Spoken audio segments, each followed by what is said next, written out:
The situation in the Middle East is no longer just tensed, it is shifting fast. And now a new development is adding fuel to an already volatile region. This is TimesXP's war report, and reports suggest that the UAE has moved naval forces towards highly sensitive Strait of Hormuz, basically a narrow stretch of water that carries about 20% of the world's oil and gas trade. Now let's pause for a moment. This is not just any location. This is one of the most important energy routes on the planet Earth. What happens here impacts fuel prices, global market, economies, and that too far beyond that particular region.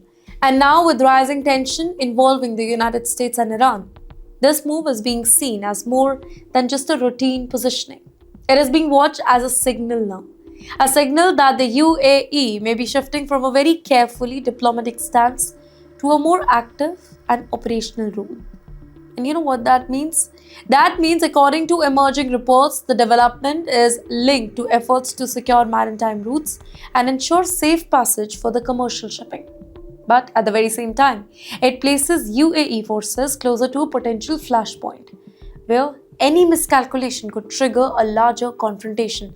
And here is where it gets more interesting. Among regional players, Bahrain has shown visible support for coordinated effort in that area. But many other countries, they are still cautious.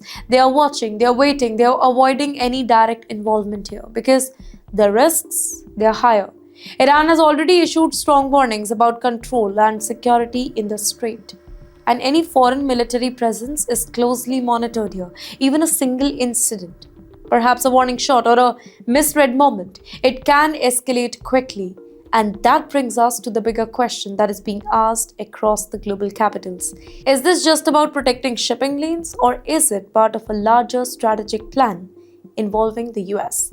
Though there is no official confirmation of any plot but speculation is growing because in geopolitics, movements on the map often speaks louder than statements on the paper.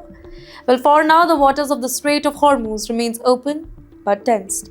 Ships continue to pass, but under very careful eye. Navies are present but alerted, because everyone understands one thing. If this narrow stretch of water it becomes a battlefield, then the impact will not stay in the Middle East. It will felt across the globe.